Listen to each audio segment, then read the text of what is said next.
there is a full-on epidemic that is taking place and nobody's talking about it.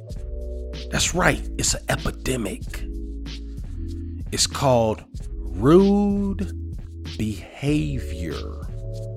That's right. Rude behavior. Here's the deal. I'm a very observant person, and I like to just pay attention to people. And I feel as if people are starting to become more and more rude as a whole. And I don't know if I'm not really sure why, to be honest. Okay. But it's almost like it's becoming the in thing to do to have rude behavior. Okay. It's almost like this kind of persona of, I don't care what anybody thinks, right? I'm going to do me. That's right. I'm going to do me. Fuck everybody else. Right? And what I want you to understand is this. Every action you take in your life is like planting a seed. Okay? And sometimes you're going to get something from that seed, but sometimes you won't. Okay? But a lot of times you will actually get something from that seed once you plant it. And what your goal should be is to plant a lot of good seeds so that if your seeds grow into something, it ends up paying a dividend down the line as opposed to working against you down the line. And as I just kind of look around, like I said, what worries me is that it's almost like people are just becoming more and more rude by the day. Okay. And I want you to be cognizant of it. If you're listening to this episode, I'm going to drop an absolute value bomb on you. Okay. Because I think this is huge. This is a huge topic. See, because what most people, I don't think they're actively thinking about is that rude behavior is a curse. I call it the curse of rude behavior. Okay. And most importantly, it's a silent killer. Okay. So that's what we're going to talk about in today's episode. And hopefully by the end of this episode, you'll have a different outlook on rude behavior and you'll go out of your way not to have rude behavior. Let's talk about it.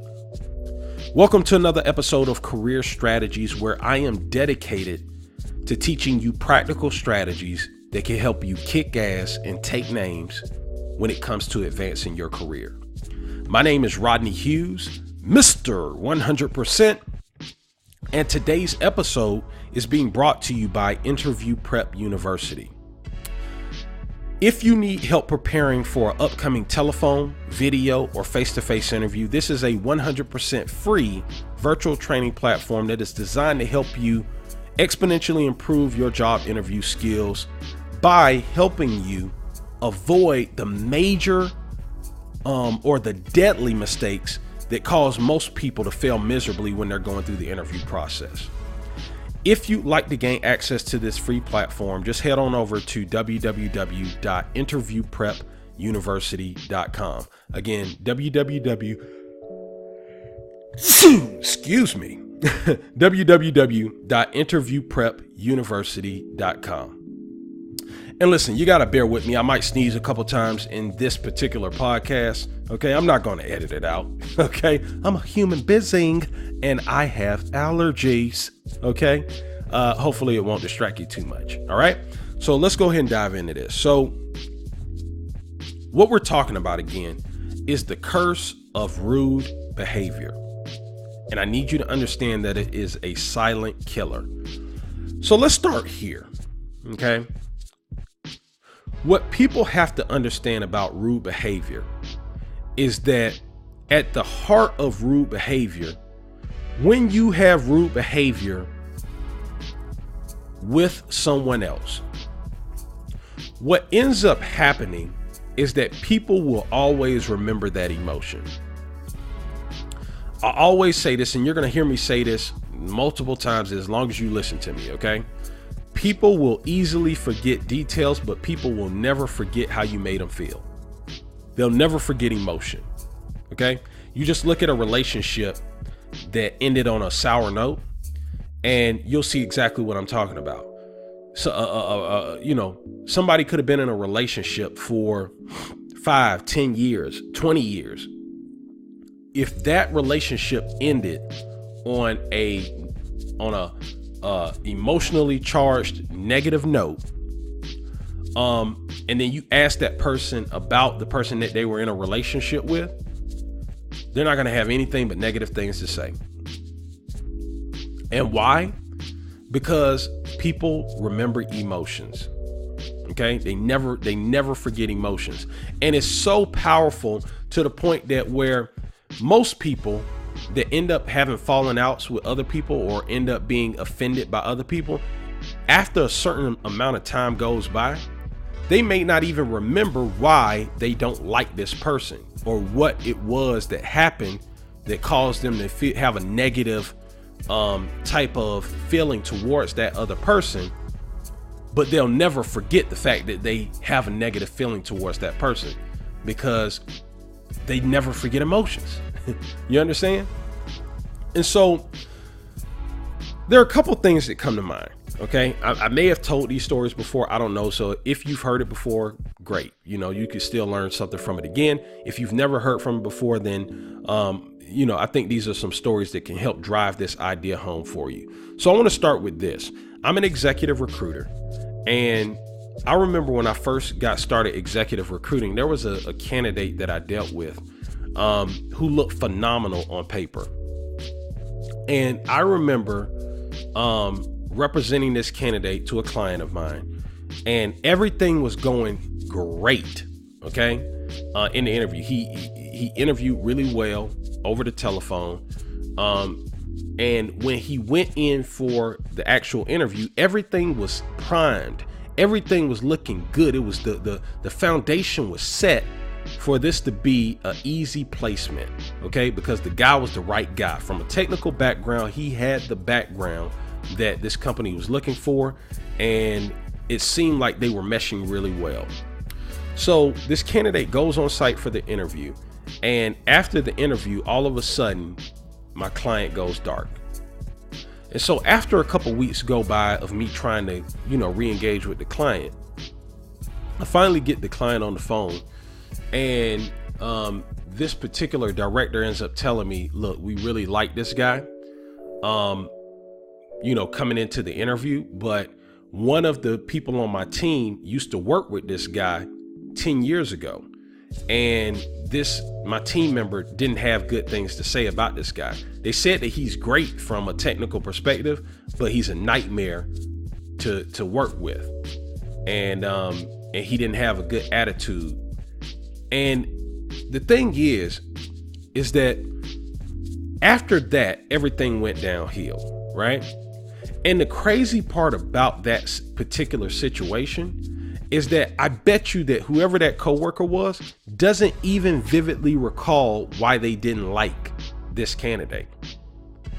But what I need you to understand is that that doesn't matter. It doesn't matter that this person doesn't recall the details. What does matter is that they remember the emotion that they had towards that person because they felt like he had rude behavior. Okay. And so this guy ends up missing out on a great opportunity. And the craziest part about it is that she remembered rude behavior. Again, I don't know if she recalled the exact details of why, what type of behavior he had, but essentially she told the hiring director that this candidate had rude behavior and wasn't a good fit from a cultural perspective. Now, what's crazy about this is that was from 10 years ago, right? I'm not the same person that I was 10 years ago. And I'm willing to bet that you aren't the same person that you were 10 years ago. And I guarantee you this candidate wasn't the same candidate that he was 10 years prior. But that doesn't matter. Okay? It's a silent killer. And you know what? I can't disclose this to this particular candidate because, you know, the company doesn't want to get sued. So I can't even give that feedback to this candidate. And so what I want you to understand from this story is that it can truly haunt you, right? Regardless of how much you change, right? What you got to understand is we live in a world now where we're truly like in a global economy. People are traveling all around the world. Like people are moving from company to company, state to state. And so especially if you are dedicated in one particular industry, you really have to take heed of what I'm talking about in this episode. Because you don't want to be 5 years down the line, 10 years down the line, 15 years down the line, really excited and really interested in an opportunity in your career. And then you end up missing out on it and you don't know why. And you have no earthly idea. This is why I call it the silent killer. You have no earthly idea it was because you had rude behavior 10 years earlier. See how that works? You planted a seed of rude behavior 10 years prior, and that person never forgot about it. And here's what happens when a company is interested in a candidate's background. The very first thing that most hiring directors or hiring managers or hiring professionals in general, the very first thing they do when they feel like, oh wow, they're interested in a candidate, they immediately go around and start asking people, do you know this guy, or do you know this young lady, right? And they're trying to get a fix on who is this person as an individual, right? And you may not have even been around that individual, or somebody may not have even been around you for the last few years, that you made changes, that you've continued to grow and improve your skills and become a better person. But that won't matter. I'm here to tell you, it will not matter. Okay? And you'll never know. They'll never tell you why they decided not to move forward with you, nor is it their responsibility to tell you. Okay? It's their responsibility to find the right person that they feel can help them solve their problems. If they feel that you are not that right person, they have no obligation to tell you anything except for, thank you for applying. We've decided to pass. We've decided to go, consider other candidates. That's it. And they really don't have any obligation to tell you that, but that's just a professional courtesy. Okay. So what ends up happening is you end up missing out on opportunities because of rude behavior that you had in the past, and nobody's telling you why. So then you end up being confused and you get big mad, like Plies, the rapper from Florida said. You get big mad. But you got to understand, you planted that seed of rude behavior years before that situation, in that particular situation. I have another example that I want to give you about rude behavior. And this one comes from when I actually was in college. Right before I graduated college, I had to go do a internship, right? A professional internship. So I ended up interviewing with a good friend of mine, Chris Shaw, had he and I were in the same media class together. He had a plug up there at Sun Sports, which is an affiliate of the Fox network. And he helped me get my foot in the door to get that internship. So I get this internship. At the time, I was the captain of the football team, and I was doing really well. Let's just put it that way. And so I was heading into my last season of football the next year, right? And when I went to Sun Sports to start, interning, I went in, I just put my head down and did what they wanted me to do and tried to learn as much as I could. And they had this they had this guy who was considered the voice or the face of Sun Sports. His name was Paul Kennedy. Okay. Haven't talked to him in a long time. So if anybody knows Paul Kennedy, share this episode with him. Matter of fact, I'm probably going to reach out to him soon. But nonetheless, the guy's name is Paul Kennedy. He's the face of Sun Sports. And he took a liking to me because he was really into sports. He knew a little bit about me. He knew about the school. He liked the fact that I was a captain of the football team, had good grades, and was just real focused. And so he took a liking to me. And so I remember this one particular day. It was a very special day because they were hosting the first regular season baseball game for the MLB that had ever taken place in the Orlando area. And so they did it at the Wide World of Sports Stadium in Orlando. And so I go there, and at that time, the guy that I was reporting to for my internship, he got us all access badges. He got me, a couple of the other people that I was interning with, and some interns that were from our Tampa Bay office all came up for this event, and all of us had all access badges. And so, before the game started up, I want to say it was Tampa Bay playing against whoever Sammy Sosa's team was at that time, because Sammy Sosa was there. And we had these all access badges. And I mean, literally, I could have, during the game, been down there with Sammy Sosa, spitting sunflower seeds. Okay. We actually did a tour before the actual game all around the entire complex. Got to meet some really cool people, got to see the press boxes, got to do a whole bunch of different stuff. And then right before the game starts, we're on the actual baseball field. And, my manager was like, hey, y'all go up there and sit, up there in that section. And he pointed up to literally the worst seats in the house. And I'm sitting here thinking to myself, what the fuck is going on here? I got an all access badge, dude. I could do whatever I want. I could go wherever I want. This is a open the door, move out the way pass.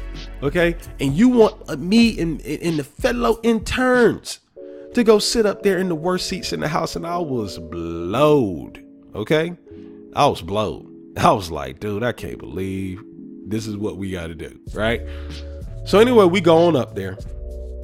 And so, I was really in super antisocial mode at this point. Okay.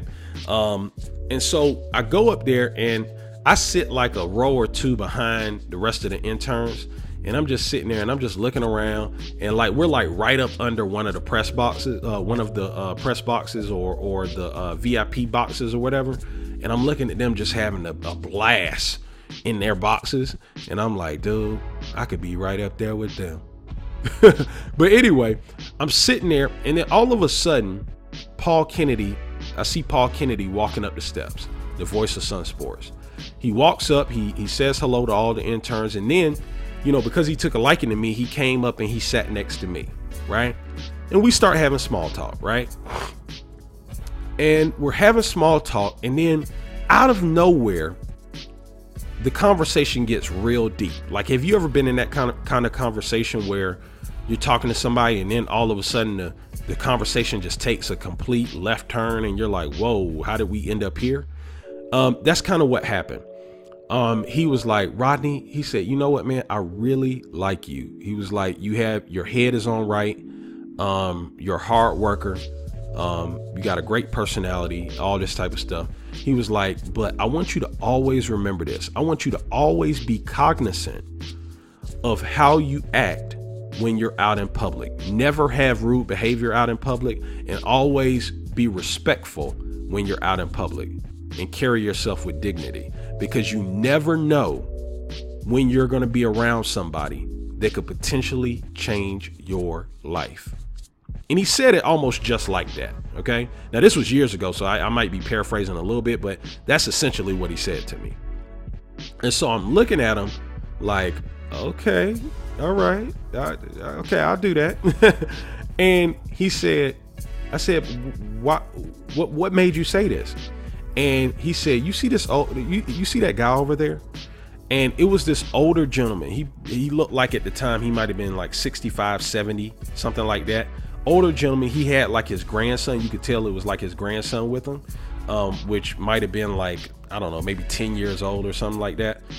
And he was actually up there. He was like, we were like in the middle of the row. He was like right at the corner of the row.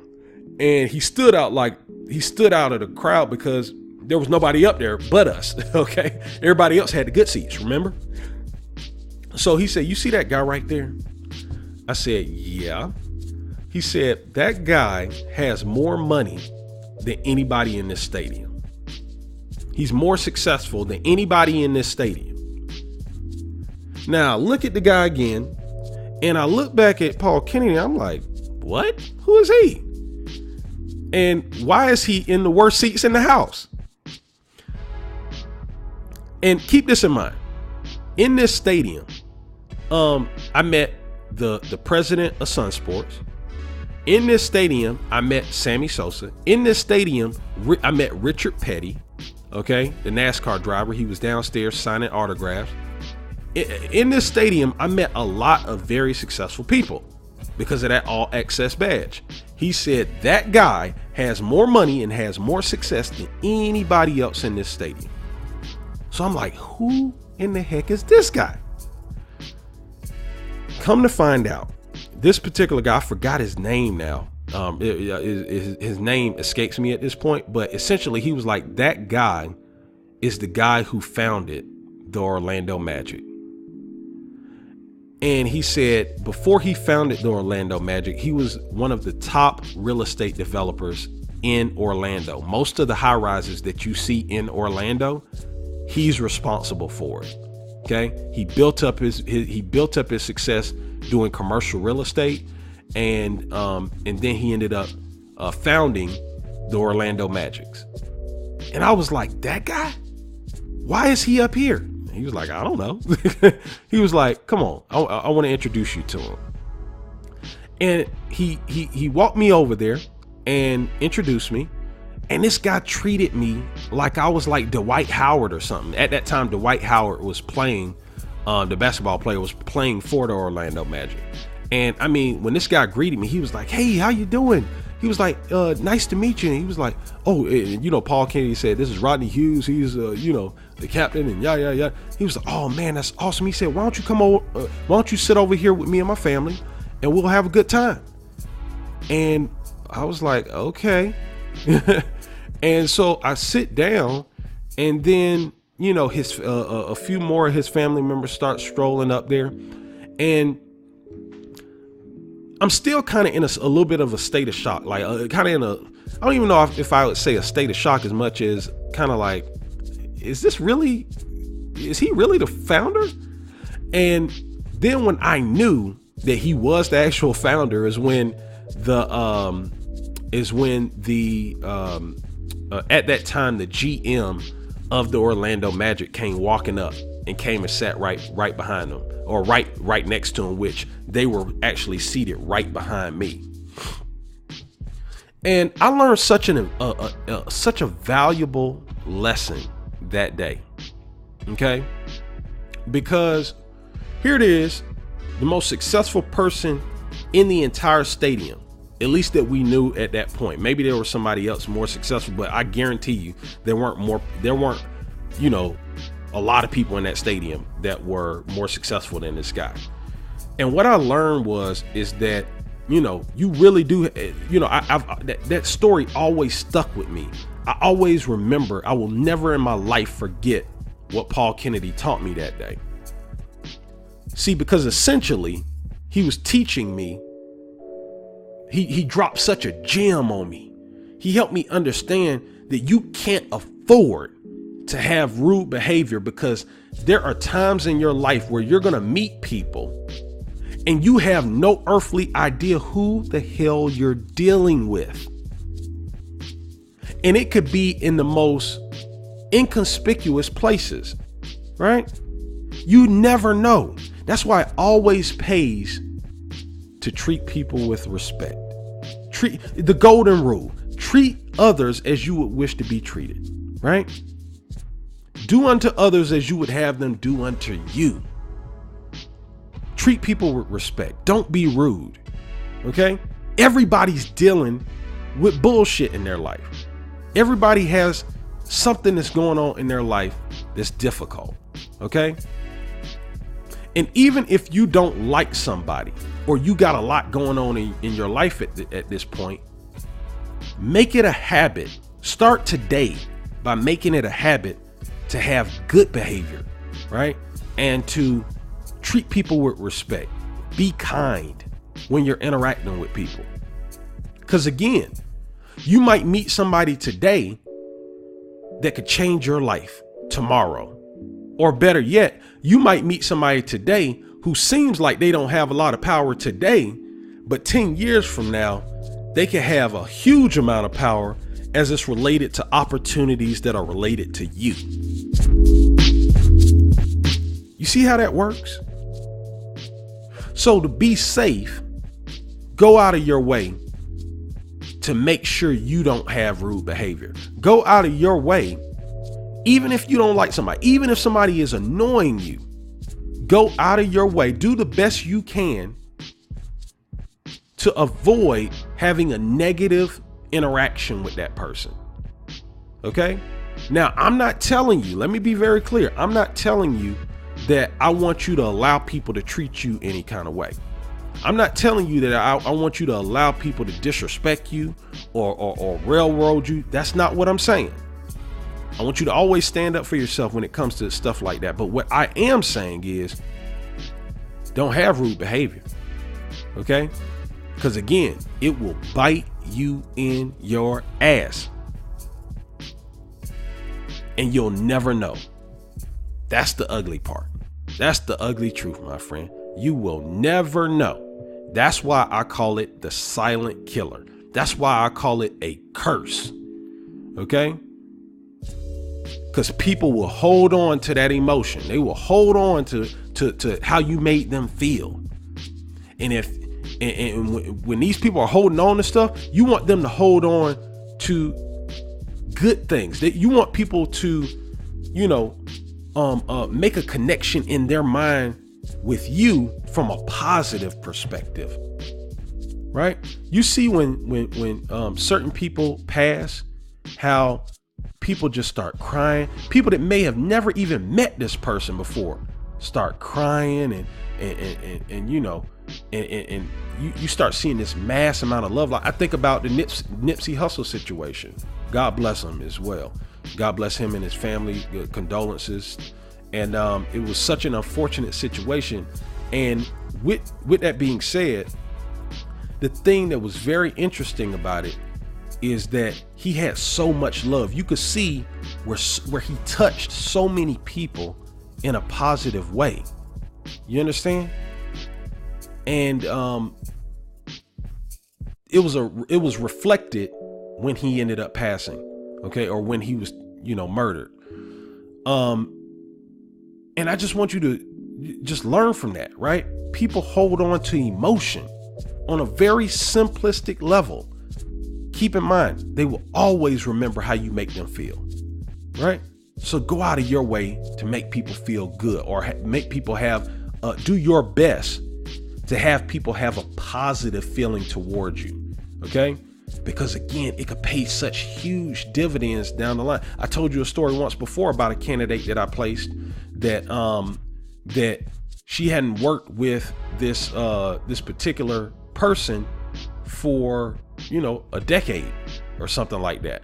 And this person ended up advancing into a vice president level at one of the biggest companies in the world. And when I represented this candidate, as I told you a little bit earlier in today's podcast, this director started asking around and asked this particular VP because he knew that she had previously worked at this company where this candidate was from.